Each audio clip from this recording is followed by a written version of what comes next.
asalaamaaleykum waa abonné académie diffusion yëpp ñu leen di nuyu baax di leen ziar di rafetlu ànd bi ngeen ànd ak seen chaîne bi di académie diffusion ñu leen ciy gërëm bu baax nag ndax gis nañu appel yi gis nañu message yi critique yi suggestion yi lépp gis nañ ko. am na ñoo xam ne sax nee nañu ñun dañu war di def live régulièrement mais bon pour l'instant stratégie la boo xam dañ ko adopté dañuy bàyyi ba mu xaw a yàgg tuuti ñu xaw a dajale quelques informations après dafa yéen live. mais incha allah fekk at yi fan yi di ñëw weer yi di ñëw at yi di ñëw di ngeen gis live dina gën a bëri waaw par rapport ak ni dëkk bi di doxee rek incha allah di ngeen jot live bi bon vraiment ñu leen di remercier bu baax a baax di remercier aussi ki nga xam ne mooy Sanex Fall astafurlah Seydina Fall Bougazelli ñu koy remercier bu baax a baax parce que démb xëy nañu gis benn vidéo boo xam ne mu ngi circuler ci réseaux sociaux yi mu defal ñu fa vraiment benn épisode bu reetaanlu naam vidéo bi nag yàgg na parce que bañ koy jàpp lañ ko filmé woon waaye lu ci am solo mooy lu tax vidéo bi ñëw ci moment bii lu tax vidéo bi ñëw loolu moo ci am solo moom déjà bañ ko jàppee ba mu génn su fekkoonte ni rek nit ku am jom la li gënoon mooy dafa doon noppi toxu fi mu dëkk dem dëkki foo xam ne kenn xamu ko fa dund beneen dund génn ci affaire politique ba mu set wicc bañati di wax ak askan wi par exemple ku mel ni Jombaas Jaw ba mu amee fi problème ñu filmer ko tas ko ci internet bi boobu tey réseaux sociaux yi melul nii mais kenn déggatu ko ci dara Bougazelli ak ñi mel ni moom je pense que loolu lañ waroon ñoom aussi fexe def ñu fexe ba ñoom ñu nekk ci leneen ba xam ni kenn du leen dégg kenn du leen gis duñ leen xam ci dara même bu ñuy nekk seen ay liggéey ñu nekk ci seen liggéey mais pas ñu nekk di wax ak askan wi parce que am na foo xam loo xam boo ko defee mu ne weng da nga war a noppi waratoo wax léegi nag lu tax vidéo bi génn waxtu bii parce que dañu jàpp kilifa ak Simon ñoom dinaa ñëw ci seen cas ba ñu jàppee kilifa ak Simon ñu ne vidéo bi kenn amul woon droit filmer ko déjà génne ko sur la place publique déjà filmer nit rek à son insu dañ ko tere waxuma laa nga filmer ko génne ko sur la place publique léegi nag ki nga génnee ñu ne Dame Dieng la moom mooy ki moom leeral léegi kooku ba mu génnee vidéo bi ñu ne kilifa porté na après plainte pour diffusion xawma de données personnelles affaire yooyu léegi ba mu porté plainte ba léegi dégguñu justice réagir léegi nag looloo waral vidéo Bougazelli bi gars yi génnee ko pour mettre la justice bon je ne sais pas bon c'est pas pour mettre la justice à l'aise quoi mais pour jaxase justice bi gën a wan Sénégalais yi ne maanaam justice bi liggéeyuñu ba pare gën a sonal encore le président Macky Sall parce que tey bu fekkente ni vidéo bi génn na vidéo ñoom kilifa bi génn na ñu filmer ko porter plainte kenn waxul ñu génnee bu Bougazelli bii moom moo gën a garaaw bu ñoom kilifa léegi bii nii Bougazelli moom nee na moom pool d'avocat constitué na pool d'avocat fas yéene porter plainte mais plainte boobu est-ce que justice dina tëj wala dina woolu gendarme bi ko filmé waxaguma génne parce que génne xamaguma ki nga génne mais gendarme bi ko filmé est-ce que justice dina ko woolu teg si moom ay daan bàyyi Dame Dieng bu ko justice defee mooy sénégalais lu ñëpp di wax ci justice bi ñëpp ne justice bi à deux vitesses lay dawee su boobaa ñoom justice bi dañ koy gën a confirmer benn dina andi problème seen biir ñaar dina andi problème le président Macky Sall ñett dina andi problème le pouvoir mooy gars yi nga xam si état bi lañ nekk léegi loolu moo tax vidéo bi ñu toog ba waxtu bi ñu koy soog a génnee pour léegi ñu seetaan lan la justice di doxalee si ñaari dossiers yi loolu moo génnee vidéo Bougazelli bii mais Bougazelli lu mu wax ci vidéo bi yëpp xëy na lan la ñu amoon ñu tegoon ci suñu bët mu nekk preuve à l'appui moo ñu dese woon loolu rek moo ñu ci dese woon mais lu Bougazelli wax ci vidéo yëpp Ahmed Aïdara revue de presse na ko revue de presse sax li si gën a garaaw ba wax ni am na ay audio ba wax li nekk si audio yi nag génnagul mais vidéo yi génn na kon kay affaire bi siwoon na bu yàgg mais man lii sama problème mooy man est-ce que les politiciens wala boog ñenn si ñoom am nañu famille am nañu papa am nañu yaay am nañu ay frères et sœurs ay doom non parce que am na yoo xam ni da ngay gis nit koo xam ni day ñàkk jom wàccee boppam suufe ba yow après tu te demandes est-ce que kii yow am na ay nit yoo xam ne ñu ngi yeewoondoog nit yooyu si benn kër parfois loolu ngay laaj da nga naan est-ce que kii dina yeewoondoo ay nit ci benn kër parce que man mënuma comprendre yow nga am ay papa am yaay am mag ay kii yëpp nga ñu jàppale si trafic faux billets yow nga toog à la télé 7TV jooy fa jooy wax lu nekk nga xëy di waxaat waxu troisième mandat Macky Sall toogaat di rappelé waat faux billets defuma dara taxew ma si laalu ma si ñu génnee sa vidéo bi ne wenge nga ñàkk si jom bay bëgg a dee ñàkk ci fayda bay bëgg a dee après nga delluwaat encore di jëlaat encore les réseaux sociaux nit ñi ñëw di la interviewé ngay am sañ-sañu toog di wax la ma waroon boo kii waxee nga ne dootuma ci wax di nga noppi parce que wax waratu la loolu mooy dëgg Bougazelli waratul wax waaw léegi yow nga ñëw wax ba pare nga ne li nga waxoon mooy am kenn du ma gis ak faux billet ay billet noir ak faux billet lu ko wuteel billet noir boo si defee mercure mooy faux mooy lay génnal billet original bi mais kan moo ne ñun ba nga lay jàpp mercure nga doon uti wala moom nga doon xaar ñu andil la ko de toute façon kenn jàppee wala sa kër si yoon lañ la jàppee kon kay jeex na lan mooy faux billet lu dul loolu ba pare ngay wax ay wax yu kenn xamul ay waa ji daf ma doon proposé nañ ko négocier nangam di jéem a yàq der ñun loolu intéressé wuñu lu ñu intéressé mooy yow yaa génnee sa ay faux billets ñu tëj la nga waroon tëdd ay 10 ans wala 15 ans wala perpétuité ñu libéré la nga génn ndax lan da nga jabet xaw ma lan dama jabet boo jabetee da ngay xam da nga jabet nga def yëfu ku jabet loolu mooy dëgg waaw mais nga génn di wax lu nekk naan ay dina ki ko génnee booy boobu nga génnee xam naa yaayam su ma ko nettalee démbam yooyu ñu soxla wu ñu xam démbam Bougazelli il est temps yow ak sa moroomu politicien yi ngeen bàyyi li ngeen di def ngeen xam ni Sénégal nit ñëpp a ko bokk loolu mooy dëgg Sénégal mënuñu nekk benn groupuscule de personnes benn nit yu tuuti téye réew mi en otage rek di def lu leen neex tey Kilifeu mu ngi prison Simon mu ngi prison député yi nga xam ne tudd nañ leen ci passeport diplomatique ñoom ñu ngi erré di wër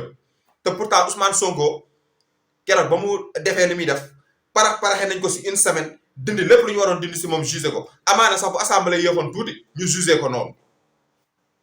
tey jii député yi ñu ngi ne kenn xamul ci lu ñu ne kenn lijjantiwu leen kenn te lépp nag du yàqal yéen moom du leen yàqal yéen politiciens yéen ñu ndaw ñi nga xam ni après bu Macky Sall wàccee da ngeen di daw dem feneen ak ñi nga xam ni jël nañ ñu waroon jël yëpp lekk ba suur ut si ay kër ut si ay oto ut si ay jabar ut si lu nekk denc seen kër yi def si ay coffre fort denc lu bari yéen moom du leen def dara mais humiliation bi si Macky Sall la nar a metti jee bu yaboon na jël ay devant am ndax ci moom la humiliation bi di metti jee parce que moom la président Macky Sall bu xippoon ay bëtam xool dina gis léegi traître yi yu ànd ak moom ñuy commencé di feeñ mais man dama comprendreul nguur lan moo fa ne parce que tey élection locale yi ñu jëm Mame Mbaye Niang dégg ngeen ko nee na moom parti bi yóbbu ko parti bi bañ koo yóbbu moom candidat la à la mairie de Dakar loolu moom ñëpp dégg nañ ko est-ce que xam ngeen loolu lan moo ko waral parce que dañuy dem 2024 ñoom wóor na leen ni 2024 lu ñu mayul Ablaye Wade duñ ko may Macky Sall moom loolu moom ñoom wóor na leen ni troisième mandat moom mënuñu muusa waane fexe ba mu am Sénégal moom loolu wóor na leen léegi nag ku nekk day jéem a sauver sa bopp si seen biir ñooñu nan la ñuy sauver seen bopp mooy il faut que ñu jéem a nekk maire de ce fait que 2024 bis bu Macky Sall wàccee en 2024 incha allah bis bon du toog sax bay wàcc ba 2024 bu jotee ba keneen toog ñoom au moins dinañ am benn mairie boo xam ne mooy tax ñuy vivre politiquement comme Barthélémy Dias actuellement PS dundatul PS moom dundatul dee na mais Barthélémy Dias moom politiquement mu ngi vivre parce que dafa yor mairie di liggéey population ñëpp xam ni que kii mu ngi liggéey ñu gërëm ko di ko sant léegi nag lu mel noonu la waa APR yi commencé di def parce que ku nekk bëgg nañ am yor benn mairie pour ëllëg bu Macky Sall wàccee ñoom ñu mën a gérer seen mairie politiquement ñu mën a survivre de ce fait que dinañ mën comme Bara Gaye rek dinañ mën après di dund mën nga leen invité si télé yi si rajo yi seen population yi parfois même bu ñu ñaxtoo ñoom dinañ génn réagir ils seront obligés dinañ leen parrainer ay final dinañ leen parrainer ay gàmmu ay lu nekk dinañ vivre politiquement looloo tax moo tax le oui wala le non boobu le président Macky Sall dafa doon génn léegi ne du ma def troisième mandat xam nañ sax du ko def mais dafa doon génn wax ko mu leer comme ça traître yi génn mu liggéey Sénégal gaa mënatu fi liggéey lu bari parce que 2024 c'est moins de presque 3 ans mënatu fi liggéey lu bari waaw mais il est temps mu yor suñu réew boo xam dañ ko dénk le président Macky Sall na jël réew mi téye ko justice bi na ko teg ci yoon parce que kilifa ak Simon man je ne suis pas d'accord ak li ñu def seetaan naa ñoom ñaar ñëpp seen ay vidéo kenn dawalu si yoon si ñoom ñaar kenn dawalu si yoon Simon bosam pour man sax moo xaw a gën a garaaw que sax bu kilifa parce que xawuñu bokk parce que Simon moom wane nañ vidéo bi moom waa ji mu ngi koy wax mu ngi carrément xaw ma bon trafic de personnalité laa koy mën a tuddee xaw ma parce que mu ngi ko naan photo bi ak kii xaw nañu am tuuti ay trait mais des nañu wute kii moo gën a njool kii léegi kii buy dem na sol ay Timberline sol jacket mu xaw a am tuuti yaram et cetera kon ça veut dire moom xam na li muy def baaxul mais mu ngi koy def erreur la waru koon def kilifa c'est la même chose mais sauf que Simon ti saaka moog waa ji business rek la ñu sekk parce que après waa ji am na beneen appel bi mu koy woo naan ko yow 3 millions yi ma la joxoon ni danga ko lekk si 2 jours xaw ma 3 jours mu naan ko non tegaloon naa la kër mère affaire mais nangul détail pour te dire que du nit ku mu seqal carrément ay amitié yooyu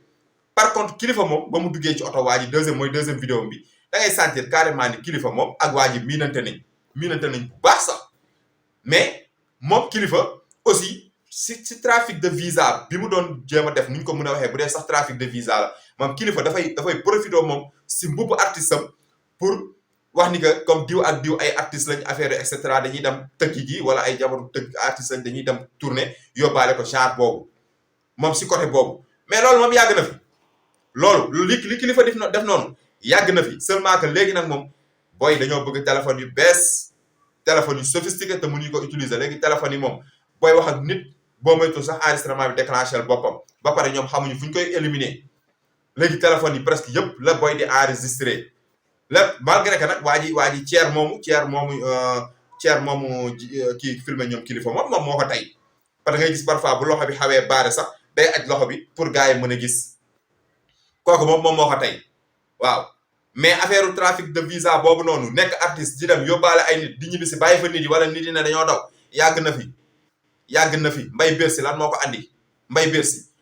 ko andi dem leen ngeen seetaaniwaat Mbaye Bercy ngeen xoolaat scénario bi parce que dafa existé woon moo tax ñu tourné Mbaye Bercy dañ doon profité si Bercy di yóbbu ay nit léegi kan lañ doon waxal si Mbaye Bercy loolu mooy coow li alaaji góora bi nekk ak Saneex alaaji góora ba muy daw dem Bercy jaar foofu daw est-ce que dafa daw réellement parce que yow munoo daw ànd ak Youssou Ndour dem tourné Bercy ak Youssou Ndour personnalité bi mu am Youssou Ndour nu mu mel ci àdduna bi nga daw mu dem toog à l'aise bind fa benn théâtre mort tugal xaw ma déjee ko Youssou Ndour parrainé ko Youssou Ndour ñibbi si di liggéeyaat si télé Youssou Ndour est-ce que bu doon dafa daw tëb ñëw ko Bercy mu daw est-ce que bu ñëwee Youssou Ndour sax dina nangu wax ak moom beneen affaire la yàgg na fi léegi nag le problème mooy peuple bi ñoo war a jóg jàppale Simon jàppale kilifa ndax lu mu bon même bu dee benn fan xeexal nañu sénégalais yi waaw ndax ñu ngi xeexal ay nit yoo xam ni lu ñoom kilifa def nii def nañ ko xëy na dañoo feeñul wala def nañ li ko gën a garaaw xëy na dañoo feeñul Ousmane Sonko ak Adji Sarr ku am xel ku ne xam na ni que affaire bi du neen am na lu ñu seet mais complot lañ leen def complot boobu la si askan bi nanguwul ba tax ñoom ñëpp ñu jógoon jàppale ko mais lu tax ñu jóg jàppale Ousmane Sonko bañ ko defee loolu parce que xëy na yaakaar nañ ni tey bis bu toogee ñun jeunesse ak peuple sénégalais bi am na loo xam ne tey métti nañ ci suñu dirigeant yi gis nañ ci moom muy prôné benn discours boo xam ne tey su fekkante ni jàppale nañ ko bis bu accéder au pouvoir ñun au moins ku nekk dina si sentir boppam moo tax ñu gëmm suñuy bët si loolu jàppale ko kon kilifa Simon ñoom la même chose bu fekkente ni tey jii def nañu erreur peuple bi nañ jóg jàppale leen mais le peuple sénégalais moom dafa passif du gaaw a jàppale kenn dañuy toog seen roq toogaay seen toog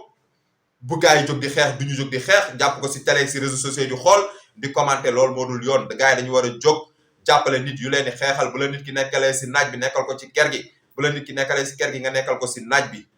loolu mooy yoon dañ leen war a jóg ñu jàppale leen waaw man démb j'ai suivi waa ñoo lànk mus naa ko wax sama premier live ma defoon ma expliqué ni ñoom ñoo lànk bon waa Y'en a marre laa waxoon excusez-moi waa Y'en a marre ma ne leen ñoom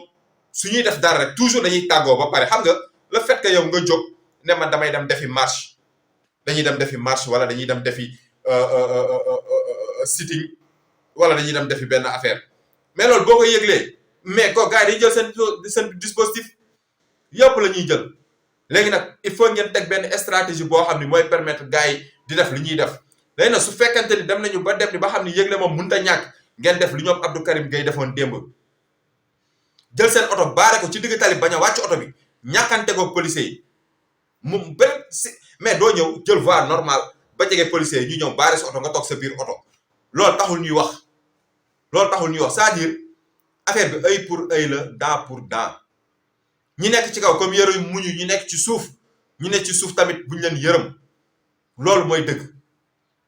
dëgg mais tey Y'en a marre c'est vrai que c'est un mouvement boo xam ni am na ay rappeurs société civile et cetera mais les rappeurs Kilifeu Simon c'est des rappeurs avant tout c'est des rappeurs après dugg si benn mouvement tey bañ leen di jàpp ñu leen si turu mouvement bi dañ leen jàpp en tant que citoyen sénégalais ñu def xëy na lu ñu war woon def ñu jàpp leen mais les rappeurs nañ jóg solidarité lan moo tere rappeurs yi solidarité man keroog am naa lu ma metti te boobu naa def benn vidéo spéciale pour Mass Level Studio di ko masaw bu baax si li ko dal naa def benn vidéo spéciale pour jàppale ko parce que ku jar jàppale la ku jar jàppalee ngi noonu mais keroog dama am li ma metti ba muy expliquer ni DJ Awadi li muy woote ay affaire Sankara di prôné di wane ni que moom c'est un révolutionnaire moom ba mu demee seeti Awadi sax mënu koo soutenir ndax lan parce que léegi ñoom ñëpp am nañu ku nekk seen ginnaaw di leen financer koo xam ni am na sa combat foo xam ni fa la yem am na foo xam sañoo fa egg après tu te dis que tu es un rappeur wala tu es un révolutionnaire boo toogee di làkk français di wane ni que yow Sankara guerrier kër fekk du si dara rappeurs yi kese bu ñu jógoon rappeurs yi kese suñu jógoon waxuma ñu musique def dugg studio musique pour jàpp déedéet ñoom bu ñu jógoon en tant que rappeur ñoom ñëpp benn moitié bi sol ay t-shirtu Kilifeu benn moitié bi sol t-shirtu Simon ñu décider benn journée dañuy xeex dem devant le ministère de la culture wala affaires étrangères wala fu mu munti nekk def fa benn sitting wala benn marche léegi Kilifeu ak Simon génn léegi ñu génn parce que am na ñu bëri ñu ngi def lu ko gën a garaaw te ñu ngi fii ci dëkk bi waaw te instant yi nii Simon Kilifeu maa ngi dégg Cheikh Bara Ndiaye keroog di expliquer mu ne député yooyu nga xam ne ñoom ñoo nekkoon si trafiquant visa yi rëcc ñooñu léeg-léeg enquête yooyu kenn du ko topp parce que enquête yooyu soo ko toppee lu si ëpp après dina la génnee loo xam ne après dina génne ay tur yoo xam ne du leen neex moo tax enquête yooyu dañ adam foo xam ne nga fay téye te loolu dëgg la parce que man su ma juumul tës bu Ahmed Aïdara bii muy def yàgg na li ma wax ni yàgg na trop am na benn waay bu fa ñëwoon di expliquer benn soi-disant sëriñ bu ko arnaqué woon du ma wax santam bu ko arnaqué woon si affaire visa yi rek mais nee na kooku dañ daan ànd ba buntu palais mu taxaw waa ji ne ko xaar ma fii mu xaar waa ji dugg temps yooyu Ablaye Wade fi nekkoon su ma juumul est-ce que nekkul Souleymane Ndéné Ndiaye seen xaw ma kan nee na day dugg waa ji day dugg ba si biir palais bi te bu dee yeggee day nuyoo rek gars yi pousse mu juub dugg defal ma 30 minutes génn ne ko gisee naa ak ministre bi waxtaan naa ak moom gisee naa directeur diw gisee naa ak diw wax ak naa ak moom léegi affaire yi sotti lii moo si des te da daan dugg ba biir palais mais lan la daan def daan accès bu facile boobu moo tax affaire bi gars yi duñ ko topp kiiwu député yi lu Cheikh Bara Ndiaye wax noonu duñ ko topp kiiwu député yi duñ ko topp parce que bis buñ ko toppee yuuxu dina jib fuñ ko yaakaarulee léegi nag comme am na ay député yu def kenn topp leen loolu mooy génnee vidéo Bougazelli bii moo tax léegi dañ naan justice léegi nii la comme yow fu mu nekk nii parce que gendarme bi moom gendarme xam ngeen ay guerrier lañ ñoom ils n'ont rien à cirer ñoom buñ ko génnee ñu tëj leen ak dee ñoo yem kuy dem guerre ragaloo ku la tëj waaw looloo tax ñuy génnee vidéo bi te gis na lii bu justice bi jógul gérer affaire yi député yi jox affaire yi ñu enquête leen normal bu ñu waree tëddi kaso ñu tëddi kaso moom seen ay complice gis na bis bu ñu ko deful di ngeen xëy gis vidéo yi di génn te dina si am vidéo yoo xam bis bu génnee di ngeen rëccu balaa ngeen fay yegg nag bu yeboo ngeen jël justice bi teg ko ci yoon ngeen dawal yoon loolu mooy dëgg bi nañ ko teg si yoon na sénégalais yi jóg jàppale Kilifeu na sénégalais yi jóg jàppale Simon Bougazelli na noppi ak ñu mel ni moom nañu noppi loolu mooy dëgg waaw live bi nag mënoon na gën a gudd mënoon nañu waxtaan lu bari mais ñu wax tuuti si vie si cherté de la vie bi rek mooy ceeb beeg diwlin beeg ak ñoom détails yeeg ñoom nen ak affaire yooyu nga xam ne léegi lépp a yokk mais yokk bi dama koy commencer si suukar bi commerçant yi si boppam ñoo xëy yokk ko lu tax ñu yokk ko loolu la gars yi war a lijjanti parce que RTS dem na ba compagnie sucrière sénégalaise filmer ko TFM dem nañ ba foofu filmer suukar saa ngi fa compagnie sucrière sénégalaise yokkul ay njëgu suukaram yokkul moom li mu ko daan jaayee ba léegi moom la koy jaayee te li mu ko daan jaayee loolu la ko doon jaayee ñi daan jënd si boutique yi daan ko jëndee lu ñu ko doon jëndee pourquoi ñoom ñu continuer di ko jaayee lu ñu koy jaayee ñi nekk si boutique bi xëy yokk ko luñ koy jaayee ñoom kon ki nekk si diggante bi am na lu mu si yokk kooku la ñu war a waxal mais yow tey balaa ngay wax ay waxu importer suukar ak nangam mais na fekk suukar bi nga xam ne mu ngi fi jeex na mais bi yoon kenn mënul wax dara compagnie sucrière sénégalaise parce que suukar bi si boppam ñëpp teg nañ seen bët suukar baa ngi fa nit ñi teg nañ seen bët di nga oto yaa ngi koy jël léegi nag fan lay dugg loolu la état war a lijjanti muy première chose. Deuxième chose mooy ceeb bi cher na trop comme autosuffisance en riz mënuñu ko am wala même bu ñu ko amee ceeb boobu du ñëpp ko mën a togg parce que traitement bi ñu ci war a def mënuñu ko see def état bi na jël ay responsabilités rawatina le président Macky Sall mu wàññi dund bi parce que actuellement mu ngi sol si xolu sénégalais loo xam ne bis bu feesee bu tuuroo jooy yu mu jooy ba muy def déclaration boobu naan dégg naa leen dina jooy lu ko raw balaa mu fay yegg nag na jóg jëlaat réew mi tegaat ko ci yoon loolu laa am ci lu ma ciy wax ma leen di gërëm bu baax di leen sant live bi du gudd ba beneen yoon incha allah.